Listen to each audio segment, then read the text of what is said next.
Oh, huh? Wow, when you think you made it, you know what I'm saying? How'd you feel about practice today, Coach?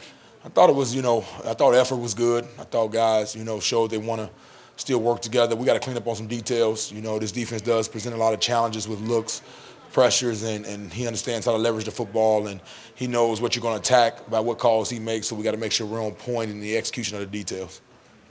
What's really the difference from going from Tallahassee down here to Orlando? What kind of goes into schematics with all that? Well, not a difference of schematics. I think you just try to control the distractions. There's a lot to be distracted, just like you going on the road, different practice environment, different locker room, different schedule, different timing, more family in town, things like this. So we just got to make sure we're controlling the distractions that when the work starts, it's about the work. Speaking of distractions, you have Pittman in the Cheez-It Bowl room. Yeah. Did they make the right choice? Yeah, I bet you he loving it. You're probably gonna see a vlog on it here not too long, so just be ready. He gonna have his own. He probably got his own private camera crew in there, 24 hours.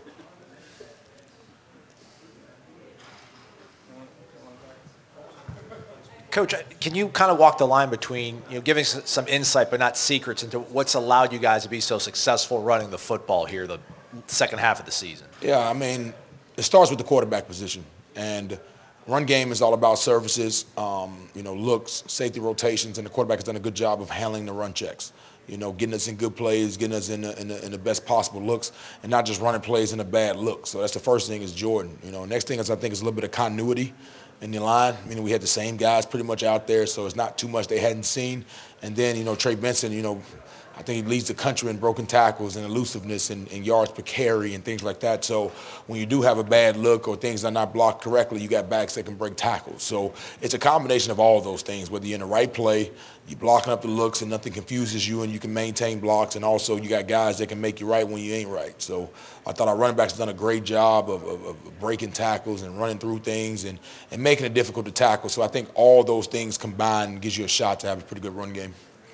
Coach, right here, Melissa Thomas with Florida National News. We've been hearing from the head coach and several of the players the importance of focusing on the individual, how important that is, kind of keeping the guys together. What kind of experience have you had with that? What are some of the things that you're telling the guys to keep going, especially for their goal to win that 10th game? Now, when you say focus on the individual, what do you say it again? Kind of like personal development, like building each other. Yeah, being your best version of yourself. Yeah, so I think you play a team sport, so a lot of times, especially in football, some guys' mistakes are not magnified more than others because you can kind of hide a little bit when you got 11 guys out there. There's some positions where you can't. So I think what it's saying is just be your best. The results will come. And that's what Coach preaches from the day he got here to today. Even at practice today, nothing has changed. So it's all about the growth. So wherever you are, be a little bit better today and everything else will take care of itself. And it also comes from accountability because one of the hardest things is to hold yourself accountable to what you know. Like at the end of practice, he said basically it's not about the result, it's did you play your best? And only one person knows that, and that's you. And if you can lie to yourself, then we got a lot more development to go in all other areas. Yeah, having played Coach Venables, you've seen what his defense does. It's obviously a different team with Oklahoma, but what kind of challenges that his defense that his brand usually bring? I mean, you got two great defensive minds, even with the defensive coordinator with Coach Roof and Coach Venables putting together a lot of good stuff. And the good thing I've learned about Coach Venables is he's multiple. He's going to present you with multiple looks, but he also knows the vulnerabilities of his defense. So he knows if he in this look, he knows what you're going to get. He knows what you're going to try to attack and what you're going to try to leverage so those guys play fast and they react to it quickly.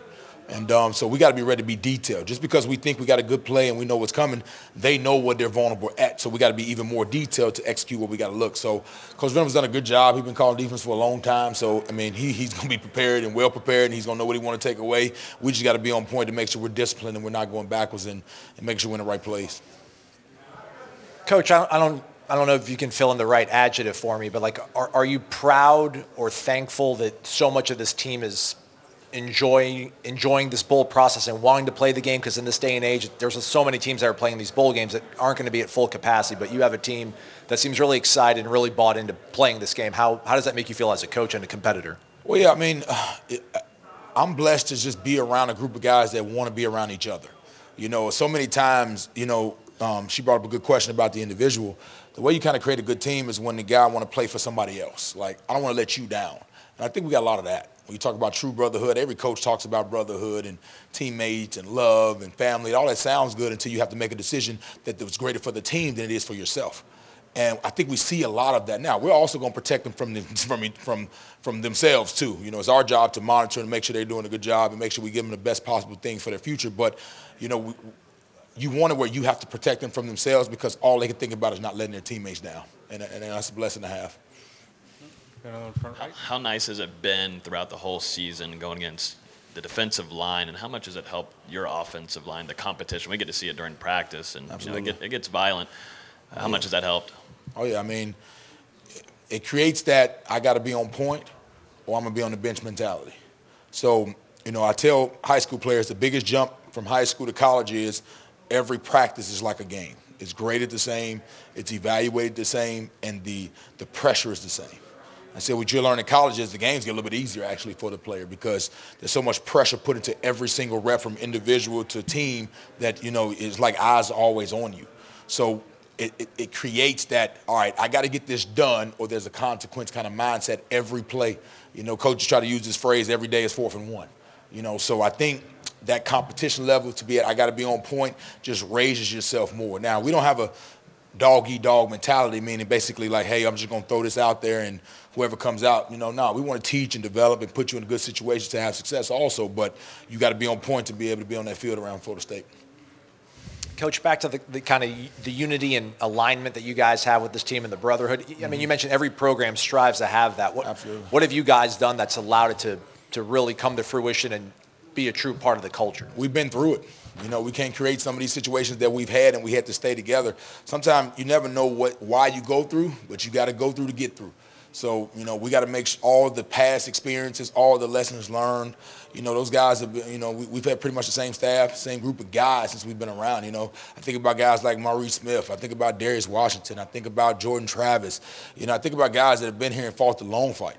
You know, Trayshawn Ward, a lot, man, there's so many names out there of guys that's been in it, been in the fight, McClendon, that's seen, and then now you have guys in the locker room like, hey, guys, I've seen that side. I've seen where that leads to.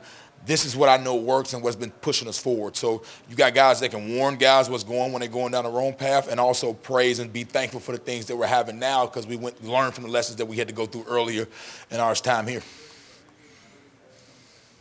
Everybody good? Thank you, Coach. Appreciate it.